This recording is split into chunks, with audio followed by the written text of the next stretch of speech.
하나님의 은혜 우리 모두에게 있기를 축복합니다. 가시나무새라고 하는 노래가 있습니다. 시인과 촌장이라고 하는 이름으로 활동했던 하덕규 지금은 목사님이 되셨는데요. 이분의 노래입니다. 내 속엔 내가 너무도 많아 당신의 쉴 곳 없네. 내 속엔 헛된 바램들로 당신의 편할 곳 없네. 내 속엔 내가 어쩔 수 없는 어둠 당신의 쉴 자리를 뺏고, 내 속엔 내가 이길 수 없는 슬픔 무성한 가시나무 숲 같네. 그가 이 곡을 고백했던 것은 가장 한창 인기가 올라갔을 때, 인기가 올라간 것과 상관없이 마음에 불안함이, 두려움이 들더라는 겁니다. 내가 언제 이 자리에서 내려갈까, 또 내가 가진 것을 잃어버릴까, 이런 두려움들이 밀려오고 무엇인지도 모를 그런 답답함들이 있을 때 그는 전도를 받고 교회를 나갔는데 하나님과 만나게 됩니다. 그리고 그가 처음 신앙 고백처럼 드려졌던 곡이 바로 이 곡이랍니다. 여기서의 당신은 예수님을 의미하고 주님 앞에 자기 자신의 고백을 드리게 된 겁니다.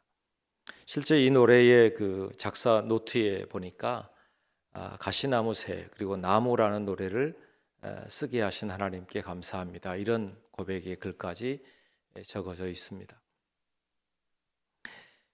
그가 이 곡을 만들고 그의 인터뷰 중에 이런 고백을 했습니다. 욕심과 욕망이 가득한 나, 쉼을 얻지 못해 지치고 피곤한 가시나무 새와 같은 나, 깨진 영혼의 날카로운 가시 때문에 누구도 다가올 수 없게 하는 나, 사랑하는 사람들에게 상처를 주어 돌아서게 하는 나, 어둠과 슬픔, 우울함이 가득한 가시나무 숲속 한가운데 있는 나에게 주님이 찾아오셨습니다. 그 상처 많은 내 영혼을 만나주셨고 수많은 환난과 고난, 슬픔 속에서 나를 구원해 주셨습니다. 주님을 만난 이후에 그가 발견한 것은 자기 자신의 모습이었고, 그리고 그것에서 구원을 얻은 것은 오직 주님의 은혜였다, 이렇게 고백하고 있는 것입니다. 저는 사순절에 하나님 앞에서 오늘 우리가 어떻게 이 첫 주를 보낼까, 그것은 우리의 모습을 발견하고 다시 주님의 십자가 앞에 서는 것이라 생각하게 되었습니다. 그래서 오늘 바울이 고백한 이 고백을 통하여 오늘 우리의 모습을 발견하기를 원합니다. 바울은 이렇게 고백합니다. 첫 번째, 나는 곤고합니다, 이렇게 고백하고 있습니다. 나는 곤고합니다. 오늘 24절에 보니까 오라 나는 곤고한 사람이로다, 이 사망의 몸에서 누가 나를 건져내랴, 이렇게 말하죠. 이 곤고하다는 표현을 원어로 보면 불쌍한 사람, 비참한 사람, 고통을 받는 사람, 그런 것을 의미하는 것이 곤고함이에요.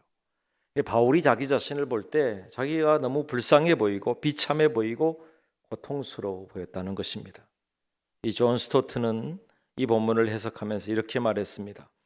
불신자는 자기의 의로 특정 지어진 비참한 피조물로 인식하지 못한다. 성숙되지 못한 성도는 자기 확신으로 특정 지어지며 자기를 구원할 자에게 구하지도 않는다.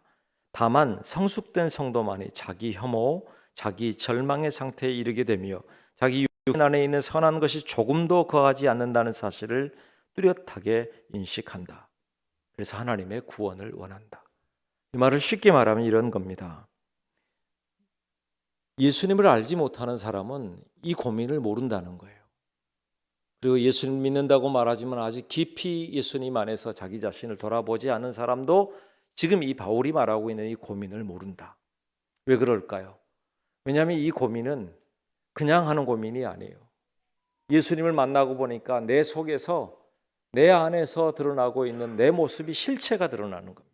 내가 얼마나 악한지, 얼마나 더러운지, 이런 표현이에요. 내가 얼마나 혐오스러운지, 내 스스로 나를 볼 때 얼마나 메스꺼운 사람인지, 넌더리가 나는지 분통 터지는 모습이 주님 앞에서의 내 모습이다, 이렇게 고백하고 있는 겁니다. 그러니까 자기 자신이 너무나도 고통스럽고 힘들어 보이는 것입니다. 왜 그럴까? 지금까지는 자기 자신의 모습이 대단한 사람처럼 살았습니다. 여러분, 예수님을 알지 못하면요, 나름대로 자기 나름대로는 잘하는 것처럼 살아요. 야, 특별한 사람입니다. 나는 법 없이도 살 사람입니다. 이렇게 큰 소리 치면서 살아요. 그런데 주님을 만나고 보니까 내 실체가 보이더라는 거예요. 그 대상이 사람들이 아닙니다. 하나님 앞에서 내 모습을 다 드러내 보이게 되는 것입니다. 그럴 때 진짜 내 모습이 뭐냐? 그것을 오늘 사도 바울은 오호라 나는 곤고한 사람이다 그랬고요. 그것에 대해서 결론을 뭐라고 했어요?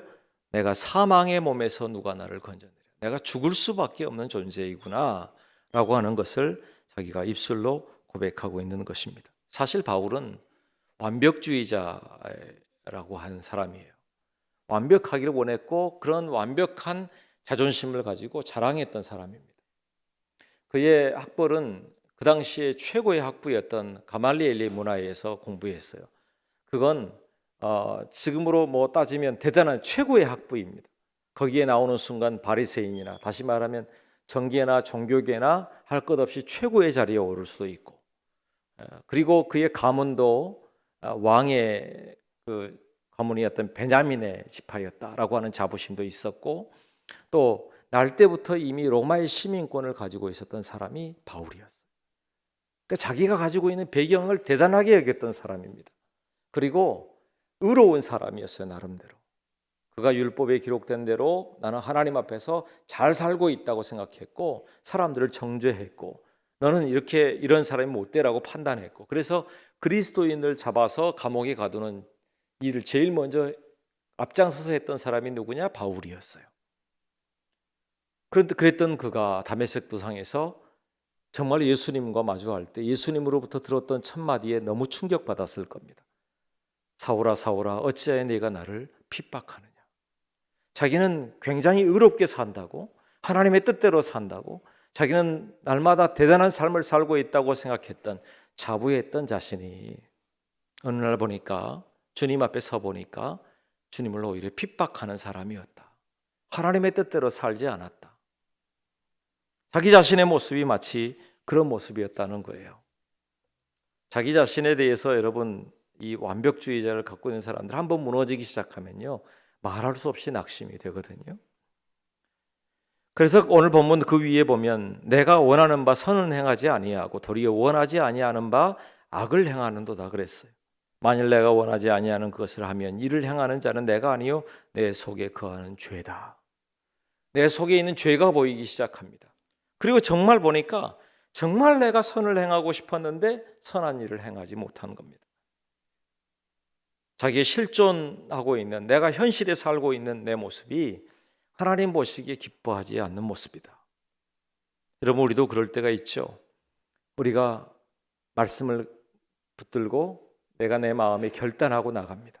그런데 내가 내 마음과 상관없이 사랑하는 사람들에게 오히려 더 호된 말을 하기도 하고, 원수를 사랑하라 이 정도는 아니더라도 사랑하는 가까이 있는 사람들에게 상처 주고 싶지 않은 마음들이 있는데 내 마음과 상관없이 그럴 때가 많고, 때로는 내가 축복의 말을 하리라, 그런데 뒤돌아서 보면 때로는 저주의 말과 낙심의 말들이 내뱉어졌고, 내 마음에 주여 내가 이제는 담대하게 살겠습니다, 믿음으로 살겠습니다 결단하고 나가지만 저 문을 나서는 순간부터 내 마음의 고민과 고통들이, 그리고 내 마음의 근심과 염려들이 나를 짓눌러서 하나님의 뜻과 상관없이 하나님의 말씀을 망각하고 살 때가 너무 많다라는 겁니다.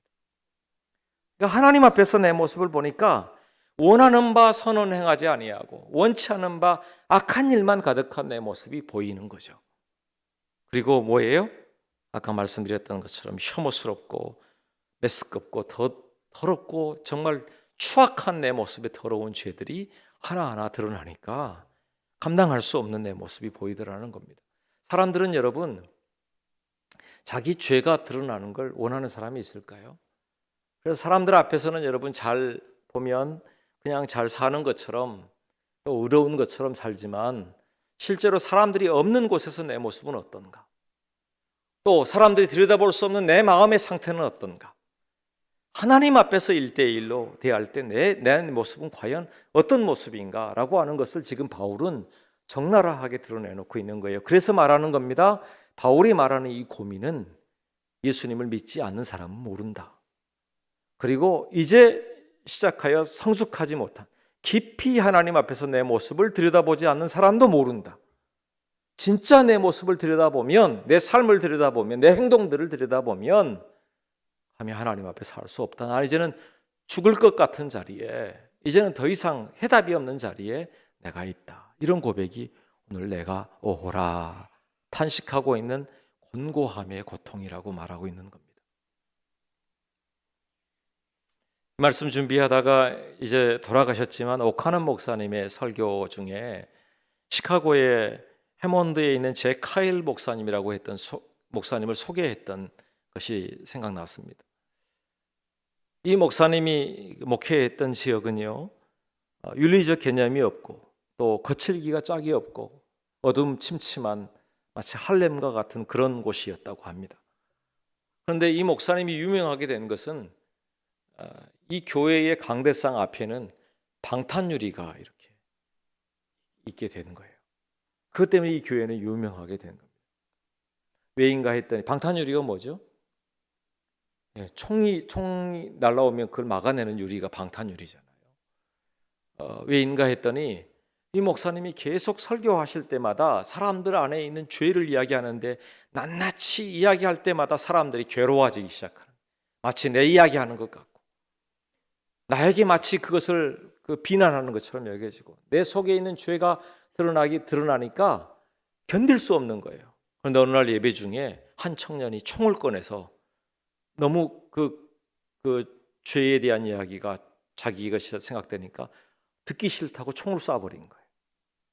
다행히 빗나가긴 했습니다만 그 후로 이제 성도들이 말하는 겁니다. 목사님, 그런 설교를 이제 조금만 해주세요.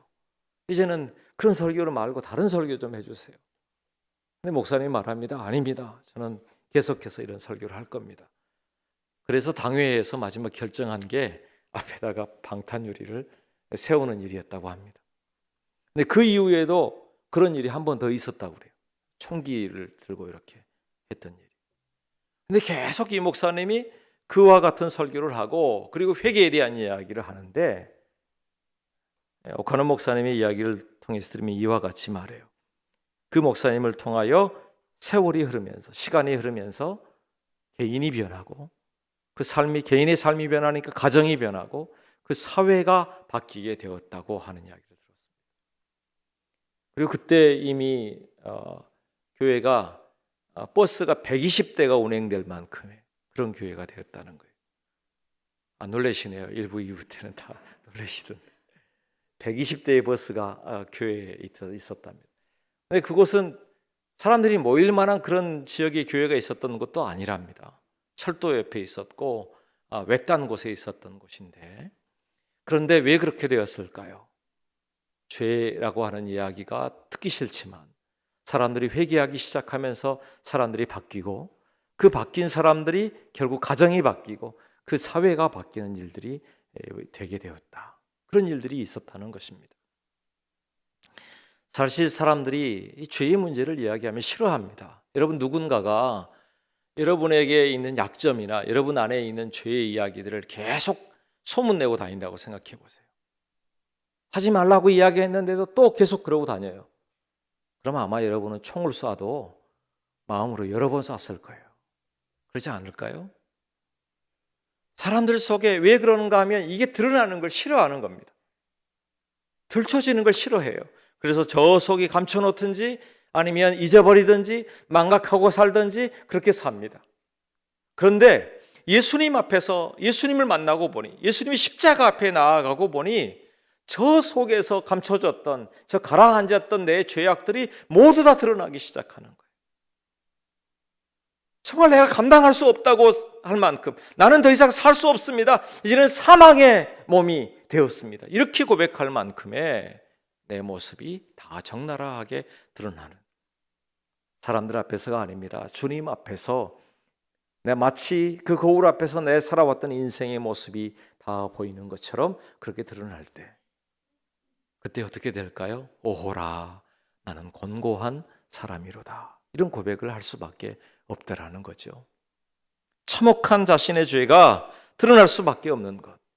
그런데 여러분, 그것을 여러분 쉽게 드러내나요? 주님 앞에 쉽게 드러낼 수 있나요? 그렇지 않다는 겁니다. 요한복음 3장 19절에 보면 그 정죄는 이것이니 곧 빛이 세상에 왔을 때 빛보다 어두움을 더 사랑한 것이니라. 악을 행하는 자마다 빛을 미워하여 빛으로 오지 아니하나니 이는 그 행위가 드러날까 하미요 진리를 쫓는 자는 빛으로 오나니 그 행위가 하나님 안에서 행한 것임을 나타내려 함이라 하시니라. 사람들이 빛을 좋아하는 것 같지만 빛을 싫어합니다. 왜요? 어둠으로 숨으려고 합니다. 아니 감추려고 합니다.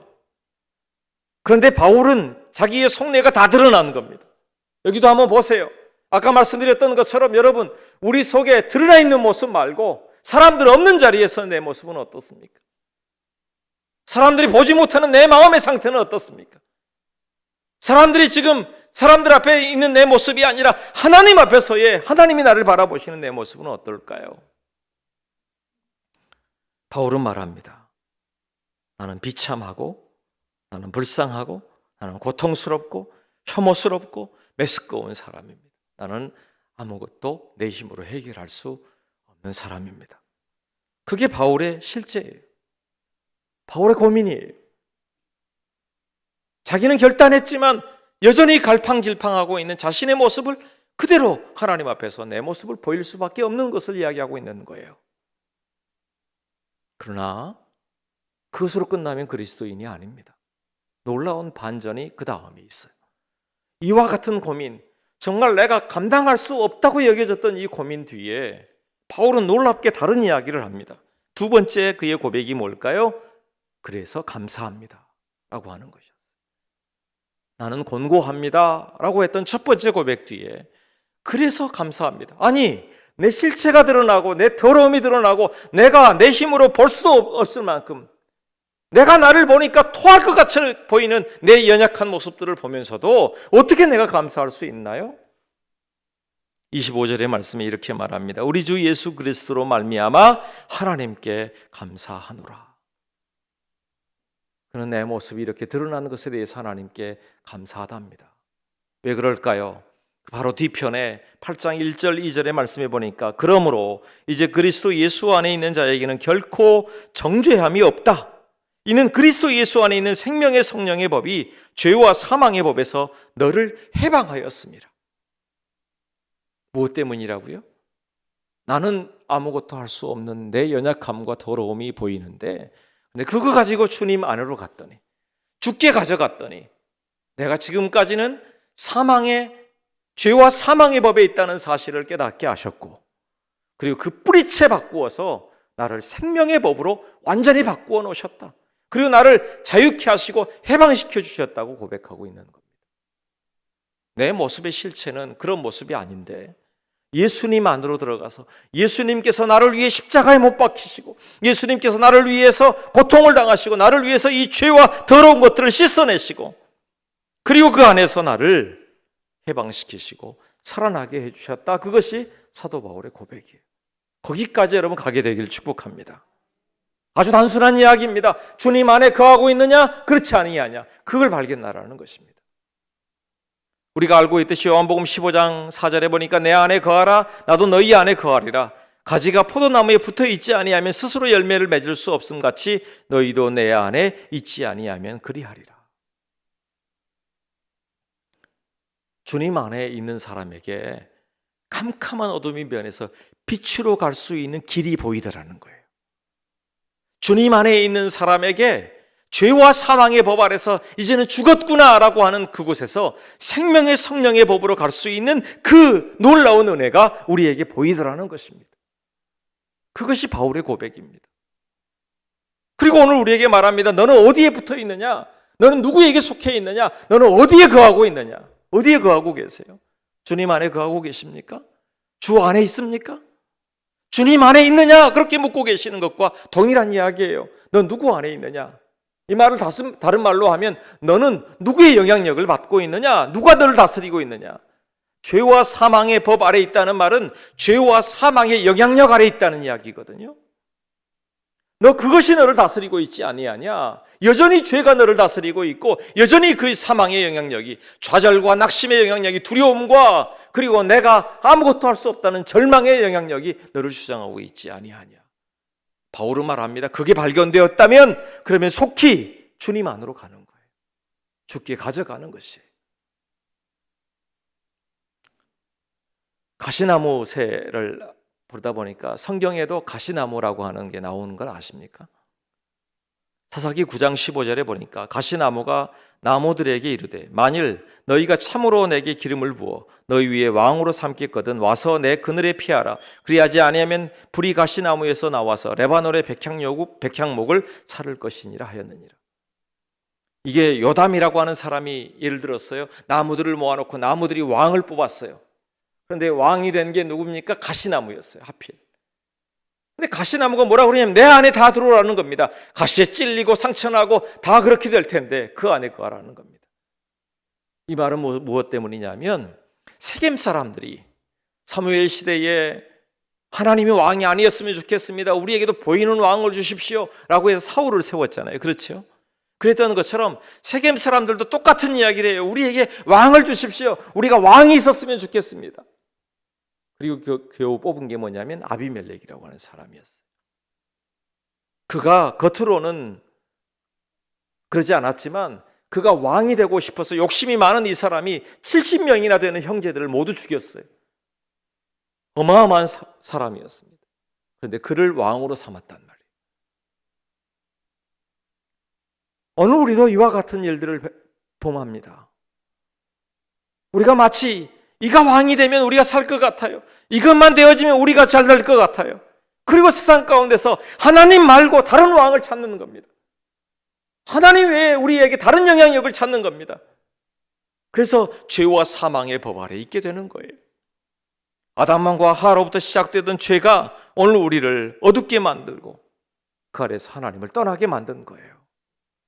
에베소서 4장 17절에 그러므로 내가 이것을 말하며 주 안에서 증거하노니 이제부터는 이방인이 그 마음에 허망한 것으로 행함같이 너희도 행하지 말라. 너희 총명이 어두워지고 너희 가운데 있는 무지함과 너희 마음의 굳어짐으로 말미암아 하나님의 생명에서 떠나 있도다. 하나님의 생명에서 떠난 이유가 뭡니까? 너희 마음이 굳어졌어요. 너희가 어두워졌어요. 총명이 어두워졌어요. 분별을 하지 못해요. 그 죄 아래 거하게 됐어요. 죄에서 헤매이고 있는데 어떤 것이 해답인지를 알지 못해요. 영적인 착각들을 하고 있는 것입니다. 영적인 착각 중에 많은 사람들이 말하는 것 중에 하나가 뭐냐면 종교다원주의입니다. 종교다원주의가 뭐냐 하면 마치 산이 하나 있는데 산 꼭대기에 정상을 가려면 한 개의 등산로만 있는 게 아니라 사방팔방에 등산로가 많이 있지 아니하냐. 그런데 결국은 가장 위에 정상에 오르는 건 한 곳 아니겠느냐.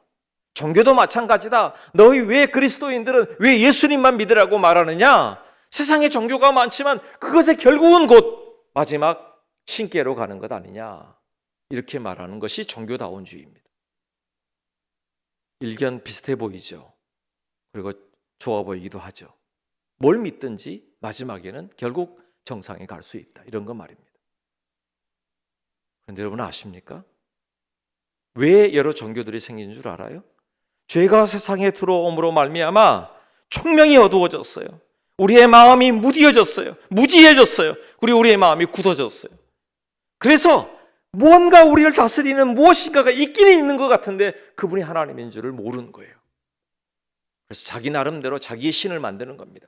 목상을 깎기도 하고 여러분 돌을 깎기도 하고 그리고 대단한 뭔가 큰 나무가 보이면 그것도 신이 되기도 하고 파도가 무서우면 파도가 신이 되기도 하고 내가 두렵고 무서운 건 모두 신을 만들었어요. 그런데 여러분 그곳에 해답이 있습니까? 그곳에 구원이 있습니까? 그곳에 우리의 죄를 담당할 만한 우리의 생명을 담당할 만한 십자가가 있습니까? 없어요. 왜 예수님만 길과 진리와 생명이라고 말하느냐? 다른 게 아닙니다. 예수님을 통하여 오늘 우리에게 생명의 역사가 온통 오직 예수님 외에는 없기 때문이요. 우리의 죄를 감당하실 분이 예수님 외에는 없기 때문이요. 우리 죄를 지시고 대신 십자가를 지신 분이 예수님 외에는 없기 때문에 그래요. 이사야 53장 5절에 그가 찔림은 우리의 허물 때문이요 그가 상함은 우리의 죄악 때문이라. 그가 징계를 받음으로 우리는 평화를 누리고 그가 채찍에 맞음으로 우리는 나음을 받았도다. 다 평화롭고 싶어하죠. 낫고 싶어하죠. 회복되고 싶어합니다. 누가 그것을 대신해 줍니까? 예수님이 찔리심으로, 고통당하심으로, 십자가에 못 박히심으로 우리에게 평화를, 은혜를 주셨다고 말하고 있는 겁니다. 사람들 중에 가장 처참한 것이 철저하게 버림받는 것이랍니다. 그런데 그 가장 처참한 버림받음이 예수님의 십자가 위에 있었다는 걸 아십니까? 엘리 엘리 라마 사박다니, 나의 하나님 어찌하여 나를 버리셨나이까? 마치 하나님마저도 버린 것 같은 처참한 버려짐의 고통을 예수님께서 당하신 이유가 뭐예요?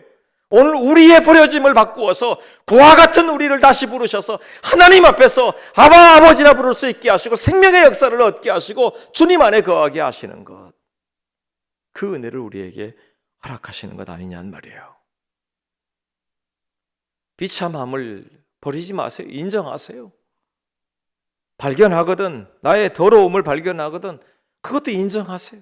나의 악함이 발견되거든 그것도 인정하세요. 그런데 거기서 멈추지 마세요. 왜냐하면 그곳에서 보이는 건 완전한 절망이거든요. 그럴 때 우리가 해야 할 일이 있습니다. 바로 주님의 십자가 앞에 가는 겁니다. 예수 그리스도 십자가 앞에 우리가 서는 겁니다. 주의 은혜와 긍휼을 구하는 것입니다. 다시 주님의 십자가 앞에 서서 다시 우리의 모습을 내어놓고 적나라하게 드러나 있는 나의 연약함들을 십자가에 못 박고, 그리고 예수 그리스도 안에서, 주님 안에서 생명의 성령의 법을 얻는 은혜가 우리에게 있게 하실 줄로 믿습니다. 그 안에 있어야 삽니다. 그 안에 있어야 위로를 받습니다. 그 안에 있어야 새 힘을 얻게 하실 줄로 믿습니다. 이 한 주를 그렇게 살게 되길 축복합니다. 말씀을 맺겠습니다. 주님, 내가 권고합니다. 그럼 우리가 어떻게 해야 할까요? 주님 안에 가겠습니다. 그렇게 고백하잖아요. 근데 주님 안에 가지 못하는 이유가 뭘까요? 주님 안에 가고자 할 때는 어떻게 가야 할까요? 지난주에 우리가 찬양을 불렀던 것처럼 이렇게 고백하는 겁니다. 자격 없는 내 힘이 아닌 오직 예수님의 보혈로, 십자가의 보혈, 완전하신 사랑 힘입어 나아갑니다. 그러면 되는 거예요. 내가 뭔가 갖춰져서가 아니라, 내가 뭔가 준비돼서가 아니라 그대로 주님 앞에 가면 되는 거예요. 제가 얼마 전에 한 분을 배웠는데 그분이 그래요. 당신이 어렸을 적에 처음 목욕탕을 갔을 때의 이야기를 해주시더라고요. 여러분, 목욕탕에 70년대, 80년대 목욕탕이 별로 많지 않았을 때, 그때는 목욕탕 많이 가지 않았잖아요. 그죠? 집에서 이렇게 했던데, 근데 처음 공중 목욕탕이 생기고 가볼 때 어떻게 해야 하는지를 몰랐답니다. 그래서 친구에게 물었대요. 목욕탕 갈 때는 어떻게 해서 가야 돼? 근데 그 친구가 그러더래요. 목욕하고 가야지. 그래서 목욕탕을 목욕하고 갔대요. 실제로 집에서.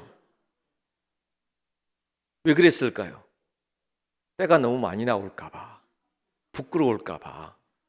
근데 실제 이해되지 않습니까? 처음 가보는데 남들이 시선이 부끄러운 거예요. 그래서 진짜 목욕하고 목욕탕에 갔답니다. 여러분, 우리가 웃었지만요, 마치 우리가 하나님 앞에 나아갈 때도 이런 모습 아닌가? 하나님, 제가 조금만 더 깨끗하면 가겠습니다. 제가 조금 더 준비되면 가겠습니다. 조금 더 이것 해결하면 가겠습니다. 이 일이 내가 조금 더 내 속에서 내가 감당할 수 있으면 가겠습니다. 이런 사람들을 얼마나 많이 봅니까? 오늘 우리도 그렇지 않습니까? 완전한 절망이어서 내가 주님 앞에 가지 못합니다. 이런 사람들도 있습니다. 주님 앞에 갈 때에는 그냥 가는 겁니다. 우리의 연약한 모습 그대로 가는 겁니다. 권고한 모습 그대로 가는 겁니다. 주님, 내가 권고합니다. 나는 연약합니다. 내겐 소망이 없습니다. 내게는 어둠뿐입니다. 라고 해도 괜찮습니다.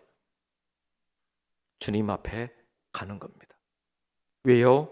로마서 5장 8절의 말씀처럼 우리가 아직 죄인 되었을 때에 그리스도께서 우리를 위하여 죽으심으로 하나님께서 우리에 대한 자기의 사랑을 확증하셨느니라.